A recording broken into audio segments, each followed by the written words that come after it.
కారణం ఎలక్షన్ అధికారులు ఉండడం మూలంగానే మళ్ళీ అక్కడ ఓటర్లందరినీ కూడా రీపోలింగ్లో పాల్గొనమని చెప్పి ఎలక్షన్ అధికారులు చెప్తున్నారు. అందులో భాగంగా రీపోలింగ్ ప్రక్రియ ప్రారంభమైంది. అచ్చువెల్లి అండ్ కొత్తపల్లి ఈ 2 గ్రామాల్లో రీపోలింగ్ ప్రక్రియ చాలా ప్రశాంతతమైనటువంటి వాతావరణంలో కొనసాగుతోంది. ఆ విజువల్స్ మీరు చూస్తున్నారు. అచ్చవెల్లి గ్రామంలో అక్కడ జరిగిన రీపోలింగ్ సంబంధించిన లైవ్ విజువల్స్ని మీరు యాక్టివ్ స్క్రీన్పై చూస్తూ ఉన్నారు. మరోవైపుగా కొత్తపల్లి గ్రామంలో కూడా ఇటువంటి సినారియో నెలకొంది. చాలా ప్రశాంతతమైనటువంటి వాతావరణంలోనే ఎన్నికల ప్రక్రియ కొనసాగుతోంది. ఇక ఒంటిమిట్టలకు సంబంధించిన ఎన్నికల ప్రక్రియ ముగిసింది. రేపు ఎన్నికల ఫలితాలు విడుదల కాబోతున్నాయి. పులివెందుల ఉప ఎన్నికలకు సంబంధించి మాత్రమే ఇప్పుడు 2 గ్రామాల్లో రీపోల్ నిర్వహిస్తున్నారు. ఈరోజు సాయంత్రం 5 గంటలకల్లా ఈ రీపోలింగ్ ప్రక్రియ కూడా ముగుస్తుంది. రేపు ఇదే సమయానికి దాదాపుగా ఫలితాలు ఒక అంచనా రావచ్చు. ఒక సెగ్మెంట్ ఆఫ్ ఫలితాలను కూడా మనం ఇప్పటికే చూడొచ్చు కూడా రేపు. సో మరి రేపు ఏం జరుగుతుందో చూడాల్సిన అవసరం అయితే ఉంది. చాలా ఉత్కంఠ రేపుతోంది. సో ప్రస్తుతానికైతే కొత్తపల్లి, అచ్చువల్లి ఈ గ్రామాల్లో రీపోలింగ్ ప్రక్రియ చాలా ప్రశాంతమైనటువంటి వాతావరణంలో కొనసాగుతుంది. నిన్నైతే ఎక్కడ చూసినా ఒక హై టెన్షన్, ఒక హై డ్రామా, ఒక సస్పెన్స్. ఎటు చూసినా వైసీపీ టీడీపీ శ్రేణుల మధ్య గొడవలు, ఏజెంట్లపై దాడులు. ఏకంగా మంత్రి మండిపల్లి రాంప్రసాద్ రెడ్డి రావడంతో వైసీపీ శ్రేణులంతా తప్పుబట్టారు. ఏకంగా మంత్రిపైనే దాడి చేసేందుకు యత్నించారు వైసీపీ శ్రేణులు. సో ఇవన్నీ నిన్న హై టెన్షన్ నెలకొన్నాయి. ఏకంగా కొన్ని గ్రామాలు ఇక మేము ఓటు వేయం, మేము ఇంట్లోనే కూర్చుని పోతాం, ఏంటి గొడవలు ఏంటి, ఈ యొక్క దారుణాలు ఏంటి, పోలీసులు మా గ్రామాలపైకి వచ్చి మాపై దాడి చేయడాలు ఏంటి అంటూ కూడా ఆగ్రహంతో రగిలిపోయారు. ఇంకో చోట చొక్కాలు చించేసుకున్నారు, తలలు పగలగొట్టేసుకున్నారు, ఒకరిపై ఒకరు పిడిగుద్దులతో రెచ్చిపోయారు. గల్లా పట్టుకొని నువ్వెంత అంటే నువ్వెంత అనుకున్నారు. ఆడవాళ్ళు కూడా ఏమాత్రం తగ్గలేదు. ఇదేనా ప్రజాస్వామ్యం? ఏంటి దాడులు? వారిద్దరి మధ్య దాడులు జరిగి పార్టీల మధ్య ఆ దాడుల్ని పబ్లిక్ పైన రుద్రం ఏంటి అనే రకంగా కొంత మహిళలు కూడా ఆగ్రహం వెలగక్కారు. సో ప్రస్తుతానికి ఈరోజు మాత్రం కొత్తపల్లి, అచ్చువల్లి ఈ గ్రామాల్లో రీపోలింగ్ ప్రక్రియ అయితే చాలా వేగవంతంగా, చాలా ప్రశాంతతమైనటువంటి వాతావరణం కొనసాగుతోంది. అయితే లైవ్లో మా ప్రతినిధి హుసేన్ సిద్ధంగా ఉన్నారు. హుసేన్, సో అక్కడ ప్రస్తుతం పరిస్థితి ఏంటి? పులివెందుల జెడ్పీటీసీ ఉప ఎన్నిక నేపథ్యంలో 2 గ్రామాల్లో రీపోలింగ్ కొనసాగుతోంది. అక్కడ ఏ విధంగా రీపోలింగ్ నడుస్తోంది? సో నిన్నటి మాదిరిగా ఈ రోజు కూడా అటువంటి గొడవలు ఏమైనా ఉన్నాయా? హైటెన్షన్ నెలకొంటుందా, లేదా ప్రశాంత వాతావరణంలోనే పోలింగ్ ప్రక్రియ కొనసాగుతుందా? అప్డేట్స్ ఏంటి?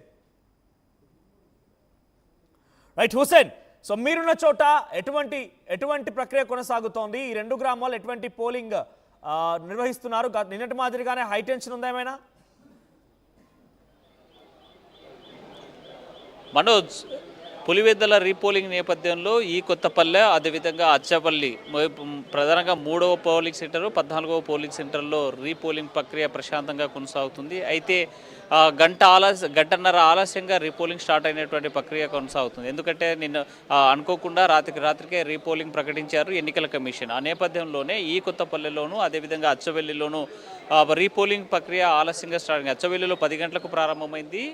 అదేవిధంగా ఇక్కడ 8:30-9 గంటల ప్రాంతంలో ఈ కొత్తపల్లె గ్రామంలో ప్రారంభమైనటువంటి పరిస్థితి ఉంది. అయితే మెల్లమెల్లగా ఓటర్స్ అంతా కూడా తమ ఓటు హక్కును వినియోగించుకునేందుకు పోలింగ్ కేంద్రాలకి క్యూ కట్టినటువంటి పరిస్థితి తాజా కనిపిస్తుంది. పైగా ప్రశాంతమైనటువంటి వాతావరణంలో ఎన్నికలు జరుగుతున్న నేపథ్యం, మరోవైపు వరుణుడు పైనుంచి మొత్తం కారు మేఘాలు కమ్మేసినట్టు చిరుజల్లులు పడుతున్నటువంటి వాతావరణం అయితే ప్రశాంతంగా ఈ 2 పల్లెల్లో కనిపిస్తూ ఉంది. సో మరోవైపు ఈ రీపోలింగ్ ఎన్నికను వైసీపీ ఇప్పటికే బాయ్కాట్ చేసినట్టు ఎంపీ అవినాష్ రెడ్డి ప్రకటించారు. దీనికి బాయ్కాట్ చేయడానికి ప్రధానమైనటువంటి కారణము నిన్న జరిగినటువంటి ఎన్నికలు కూడా ఫెయిర్గా జరగలేదు, రిగ్గింగ్ చేసి జరిపించారు. మేము 15 పోలింగ్ సెంటర్లో రీపోలింగ్ అడిగాము, కానీ కేవలము మేము న్యాయ పోరాటానికి సిద్ధమైనటువంటి నేపథ్యంలోనే, వైసీపీ పార్టీ సిద్ధమైనటువంటి నేపథ్యంలోనే ఆ న్యాయ పోరాటం నుంచి, అంటే కోర్టుల నుంచి తప్పించుకోవడానికి మాత్రమే టీడీపీ వ్యూహాత్మకంగా ఈరోజు కేవలం 14వ పోలింగ్ సెంటర్కు ఈ కొత్తపల్లెలో, 3వ పోలింగ్ సెంటరు అచ్చవెల్లిలో సంబంధించి రీపోలింగ్ పెట్టి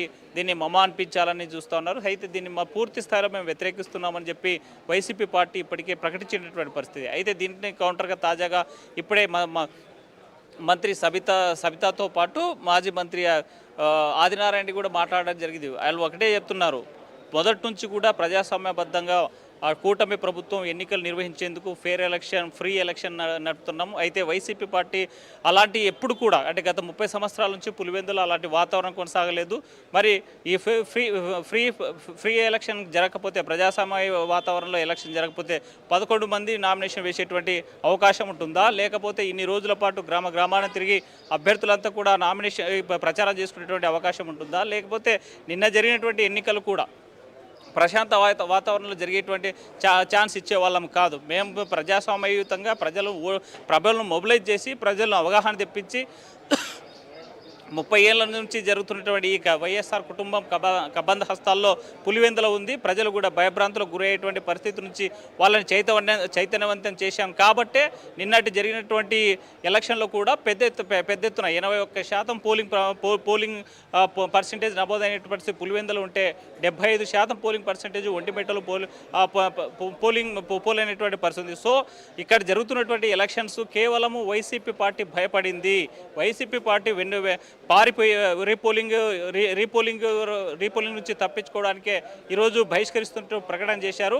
మీరు ఎన్నికలు ఇప్పటిదాకా జరిపినటువంటి ఎలక్షన్స్ కానీ ఇన్నేళ్ల నుంచి జరుగుతున్నటువంటి అరాచకాలకు అక్రమాలకు ప్రజలు చెక్కు పెట్టారు. కాబట్టి ఈరోజు కేవలం దీని నుంచి ఓటమి భయం నుంచి బయటపడడానికి కూటమి ప్రభుత్వం మీద నిందలు వేయడానికి మాత్రమే రీపోలింగ్ నుంచి తప్పించుకున్నట్టు ప్రకటించారని టీడీపీ నాయకులు చెబుతున్నటువంటి పరిస్థితి మనోజ్.